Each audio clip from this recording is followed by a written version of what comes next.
बच्चों, आज के वीडियो में हम कॉम्पिटेटिव एग्जाम में आने वाले प्रॉफिट और लॉस यानी लाभ और हानि से संबंधित कुछ और क्वेश्चंस करेंगे ताकि आपकी समझ इस पे और बढ़ सके। राहुल ने एक चॉकलेट दुकानदार से ₹15 में खरीदी। तो राहुल ने जितने में खरीदी वो राहुल के लिए आपका बाइंग प्राइस है, लेकिन दुकानदार के लिए वो सेलिंग प्राइस है। क्योंकि राहुल जितने में एक चॉकलेट खरीद रहा है, इसका मतलब उतने में ही दुकानदार उसको बेच रहा है। तो दुकानदार के लिए ये क्या हो गया? दुकानदार की दृष्टि से ये जो ₹15 है वो सेलिंग प्राइस है। एक चॉकलेट का ₹15, किसका? एक चॉकलेट का। ठीक है कि नहीं? अब दुकानदार ने एक चॉकलेट पर इतने रुपए लाभ कमाया, तो आपके लिए सेलिंग प्राइस पता है और आपको प्रॉफिट भी पता है। कितना? ₹1.5 का उसने प्रॉफिट लिया। तो उसने कितने में खरीदी होगी? ये दुकानदार ने। राहुल ने तो ₹15 में खरीदी क्योंकि दुकानदार ने उसे 15 में बेची। ठीक है। तो अब दुकानदार ने क्या खरीदी होगी? तो लाभ वाले में क्या होता है आप जानते हैं, प्रॉफिट बराबर होता है S माइनस बी। यानी उसने जितने में बेची वो ज्यादा होगा, खरीदी वाला कम होगा पैसा। तो यहाँ बी बराबर क्या हो जाएगा? S minus P. यानी ₹15 में से ₹1.5 आप क्या कर देंगे? ₹1.5 क्या करेंगे? घटा देंगे। तो ₹1 आपका 50 पैसे इसमें से घट गया, तो कितना बचेगा? ₹13.50। ये आपको पता ही होगा भाई। 13 और 2 15 होता है, 1.5 घटा रहे हैं तो आपका इतना रुपए इसका क्या हो गया? दुकानदार ने एक चॉकलेट इस मूल्य पर क्या करी थी? बाइंग प्राइस है, ये खरीदी थी। एक चॉकलेट का ये बाइंग प्राइस है। ये दुकानदार के लिए। दुकानदार ने ₹13.5 की खरीदी और राहुल को बेच दी ₹15 में, तो उसे ₹1.5 का लाभ हो गया। ये तो आपको समझ में आ गया होगा। ऐसी 20 चॉकलेट अगर दुकानदार खरीदे तो उसका जो बाइंग प्राइस है वो क्या हो जाएगा? तो एक चॉकलेट का इतना रुपए है, तो 20 चॉकलेट का क्या हो जाएगा बाइंग प्राइस? 20 से इसको क्या कर देंगे? मल्टीप्लाई कर दीजिए। तो क्या हो गया? 20 से करेंगे तो देखिए, ये एक जीरो, एक ये जीरो, दशमलव हम बाद में लगाएंगे। 2 से गुणा करेंगे, 2 पंजे 10, 2 तिया 6 और 1 7, 2 एक कम 2। 2 के बाद दशमलव लगा दीजिए। यहां पे लगेगा तो कितना आ गया? ₹270। देखिए, यहां दशमलव लग गया तो आपका ये जो है ₹270, यानी उसने 20 चॉकलेट ₹13.5 एक चॉकलेट के हिसाब से 20 चॉकलेट ₹270 की खरीदी थी, जो कि राहुल को उसने ₹15 में बेची। तो ये था ये क्वेश्चन। कोई वस्तु 10% लाभ पर, ये प्रॉफिट परसेंटेज दिया, यहीं पे लिख लिया करिए। बेची गई, अगर बेची गई है यानी सेलिंग प्राइस है। तो वस्तु का खरीद मूल्य का क्या मतलब? खरीदने का मतलब है बाइंग प्राइस, यानी बी का मान पूछा है। बी निकालते आप कैसे हैं? अगर प्रॉफिट और आपको सेलिंग प्राइस दिया है तो आपको होता है S into 100/100 plus profit percentage. ठीक है। प्रॉफिट होगा तो प्लस और लॉस होगा तो यहाँ माइनस लगता है। अब क्या हो जाएगा? एस की जगह पे 4400 रखिए, गुणा में रखिए 100। अब ये जो आप निकाल रहे हैं यहां पर 100 करेंगे और या प्लस में प्रॉफिट परसेंटेज क्या होगा? 10। अब इनको कर लीजिए जरा सॉल्व। तो क्या होगा? यहाँ पर 110 हो जाएगा। 100 में 10 जोड़ेंगे, 110 हो गया। 0 से 0 कटेगा, 11 चौक 44, यहाँ 40 हो जाएगा। 40 को 100 से गुणा करेंगे तो कितना हो गया? ₹4000। ये ₹4000 क्या था? बाइंग प्राइस यानी खरीद मूल्य वस्तु का। वस्तु इसका मतलब है ₹4000 में खरीदी गई थी और उसे 4400 में बेचा गया, तो उसे 10% लाभ हो गया दुकानदार को। ठीक है।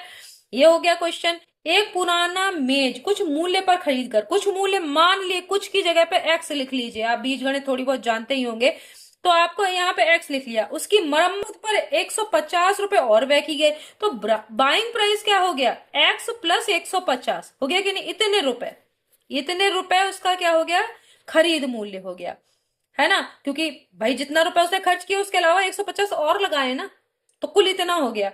फिर उसे 20% लाभ, यानी ये प्रॉफिट परसेंटेज हो गया। इतने में बेचा गया तो ये सेलिंग प्राइस हो गया। क्रय मूल्य ज्ञात करना, यही चीज। ठीक है। तो आपको इसका मतलब है कि आपका एक्स की वैल्यू निकालनी है, क्योंकि एक्स में इसमें मरम्मत का व्यय भी लगा हुआ है। तो आपको इसकी जगह पे, आप जानते हैं बी बराबर क्या होता है? बी बराबर आपका होता है, आपको एक्स की वैल्यू निकालनी है। बी बराबर आपका क्या होता है, एस गुणा 100/100 प्लस प्रॉफिट परसेंटेज। ठीक है, बी की जगह क्या रखेंगे, एक्स प्लस 150, समझ गए।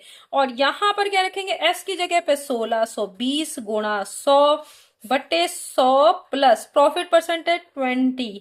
ठीक है, तो आपने यहां पर कर दिया 1620 गुणा 100 और बटे में 120।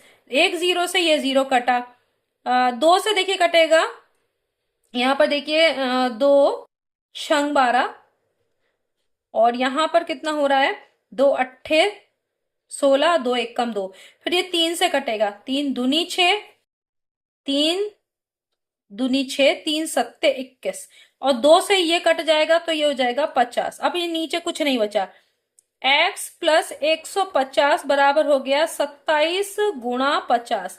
अब 27 और 50 की गुणा कर लीजिए, 0 हो गया, 5 सत्ते 35 का 5, हासिल बचा 3, 5 दूनी 10 और 3 13। तो x प्लस 150 बराबर ये, तो x बराबर 1350 माइनस 150, क्योंकि ये 150 तो मरम्मत का वह है जो बाद में उसने किया है। x बराबर यहां हो गया 1200 रुपए।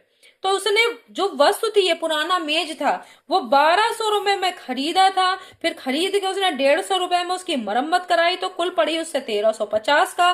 फिर उसने जो उसे 20% लाभ पे 1620 में बेच दिया। तो ये था ये क्वेश्चन, आपने इसको समझ आ गया होगा कि किस तरीके से ये पूछा गया है और इसे कैसे निकालना है। अब देखिए, एक चंद्रकांत है, उन्होंने एक घर खरीदा 20 लाख का। 20 लाख में कितने जीरो होते हैं, 6 जीरो। 1 लाख में 5 जीरो होते हैं, तो आपको ये पढ़ना और आना चाहिए संख्या में।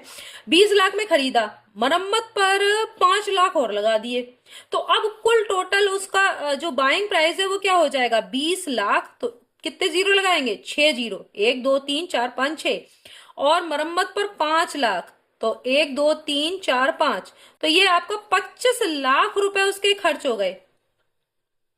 ठीक है, 25 लाख रुपए आपके खर्च हुए उसके, किसके, चंद्रकांत के, पूरा घर खरीद कर उसकी मरम्मत कराने तक में। ठीक, अब यदि उसे बेचकर उसे 20% का लाभ प्राप्त करना है, ये मकान बेच देना है जो 25 लाख में खरीदा था, तो प्रॉफिट परसेंटेज 20% होना चाहिए।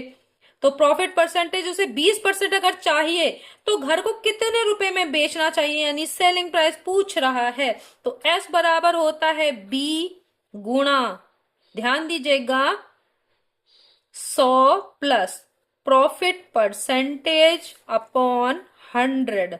तो आप यहां पे करेंगे, बी की जगह पे आप कितना रखेंगे, 25 लाख। जीरो में गड़बड़ मत करिएगा, ठीक है, वरना गड़बड़ हो जाएगी सब। तो 100 प्लस 20% है ना, तो 20 कर दीजिए बटे में 100। यहाँ पे पहले ये 2 जीरो काट ही दीजिए, नीचे वाला सब काम खत्म। तो यहाँ हो गया 25,000 गुणा 120, 100 में 20 जोड़ दीजिए। तो अब यहाँ पे कितने जीरो का, 1 2 3 4, 1 2 3 4 जीरो। 25 से गुणा कर दीजिए, देखिए 25 दूनी 50 का, जीरो, हासिल 5, 25 से कम 25 और 5 30। अब देखिए 1 2 3 4 5 6, यानी उसे 30 लाख रुपए में उस मकान को बेचना चाहिए। तो अगर चंद्रकांत है कोई, उन्होंने 20 लाख में कोई घर खरीदा, फिर 5 लाख मरम्मत पे खर्च करिए, यानी 25 लाख। अब वो चाहते हैं कि इसे 20% पे मैं प्रॉफिट ले लूं इस पे, तो 25 लाख का मकान उन्हें 30 लाख में बेचना होगा, तब 20% प्रॉफिट उठा पाएंगे। तो ठीक है, तो आपको समझ में आ गया होगा। क्योंकि ये प्रॉफिट और लॉस के क्वेश्चंस इसलिए ही कॉम्पिटेटिव एग्जाम में ज्यादा पूछे जाते हैं, क्योंकि इसे प्रैक्टिकल में बहुत यूज किया था, आपके व्यवहारिक जीवन में बहुत यूज है इसका, इसलिए इसको पूछा जाता है। ₹600 का रेडियो, तो 600 का रेडियो यानी बाइंग प्राइस है, 12% की हानि लॉस परसेंटेज है, तो वे कितने में बिकेगी, बिकेगी का मतलब क्या है, ये पूछा गया है, यानी सेलिंग प्राइस। ठीक है, तो ऐसा भी अभी आपने बिल्कुल अभी किया है, लेकिन इसमें एस में क्या बदलाव होगा, क्योंकि यहां लॉस परसेंटेज है, तो बी गुणा में 100 माइनस लॉस परसेंटेज अपॉन 100। ठीक है, यहाँ पे ये चेंज हो जाएगा, यहाँ 600 रखेंगे। देखिए फॉर्मूले से आपको ज्यादा टेंशन नहीं है, बस आपने यहाँ लिखा तुरंत फॉर्मूला लगाया, काम खत्म, जल्दी से हो गया। नहीं तो अगर आप इसे बार बार सोचेंगे, बहुत लंबा प्रोसीजर होगा, टाइम आपका वेस्ट होगा, वहां पर सारे क्वेश्चंस आप छोड़ छाड़ आएंगे। तो इस वजह से आपको ये जरूरी है याद करना। तो यहाँ पे आपने यहाँ 12 लिख दिया और बटे में 100, तो भाई यहाँ हो गया 600 और 12 आ गए तो कितने हो गए 88। भाई 88 में 12 और जोड़ेंगे तो आपका 100 हो गया कि नहीं हो गया, बटे 100। अब यह 2 से 2 जीरो कट गए, तो यहाँ 6 से करेंगे, 6 अट्ठे 48 के 8 हासिल 4, 6 अट्ठे 48, 48 में आप 4 और जोड़ेंगे तो हो गया 52, तो ₹528। ठीक है, तो अगर कोई रेडियो या कोई भी वस्तु है अगर 600 में खरीदी है और 12% हानि से बेची है, इसका मतलब है उसे 528 रुपए में बेचा गया है। तो आपको ये पता चल गया।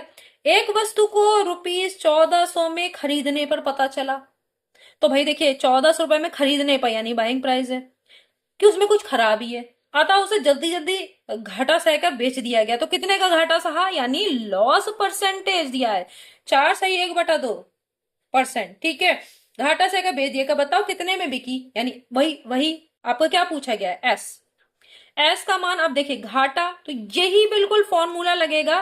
क्वेश्चन को कहने का तरीका अलग है, लेकिन आपका क्वेश्चन बिल्कुल वैसा ही होगा। अब देखिए कैसे, 1400 यहां लिखा, गुणा 100 माइनस 4 सही 1/2।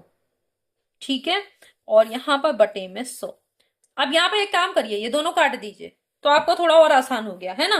तो यहाँ हो गया 14, अंदर क्या हो गया 100 माइनस, देखिए 4 दूनी 8, 8 और 1 9, तो ये हो गया 9/2।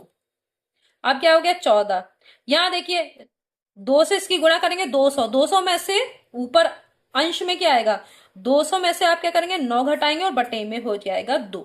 सही है, तो इसको 2 से अगर आप काट देंगे, देखिए काटते भी चलिए साथ साथ, 2 सत्ते 14, तो यहां आ गया 7 गुणा 200 में से, यहां पे देखिए 200 में से 9 घटाइए तो कितना हो जाएगा, देखिए 100 में से अगर आप 9 घटाएंगे तो कितना आएगा आपका 91 आएगा कि नहीं आएगा, तो 191 हो गया। यहाँ 200 में से 9 घटाए तो आपका 100 तो पूरा पूरा है, और फिर बाकी के 100 में से अगर आप 9 घटाएंगे तो 91 ही तो आएगा, तो ये हो गया आपका। तो थोड़ा ओरल कर लीजिए, 7 एकम 7 और 7 नैम 63 के 3 हासिल 6, 7 एकम 7 6 13, 1337 रुपए। तो भाई जो वस्तु 1400 रुपए में खरीदी थी, लेकिन पता चला कुछ खराबी है, तो उसे 4.5% घाटा भी सहकर बेच दिया गया, तो कुछ तो रुपए मिलेंगे, तो वो कितने रुपए हुए 1337 रुपए। तो इतने रुपए में बिक गई वो। ठीक है, तो इस तरीके से क्वेश्चंस को कैसे करना है, फॉर्मूले कैसे लगाने हैं, क्वेश्चन को सबसे पहले तो आप समझिए कि क्वेश्चन कह क्या रहा है। जैसे ही आप समझेंगे और यहाँ पे लिख लीजिए, जैसे मैं देखिए हर क्वेश्चन में लिख रही हूँ कि उसमें क्या क्या दिया है, तो आपके एक इमेज आ जाएगी कि कौन सा फॉर्मूला लगना है, बस फिर आप उसके बाद उसे कर सकते हैं। नेक्स्ट वीडियो में हम फिर मिलेंगे कुछ और प्रॉफिट और लॉस के क्वेश्चंस के साथ, तब तक के लिए धन्यवाद।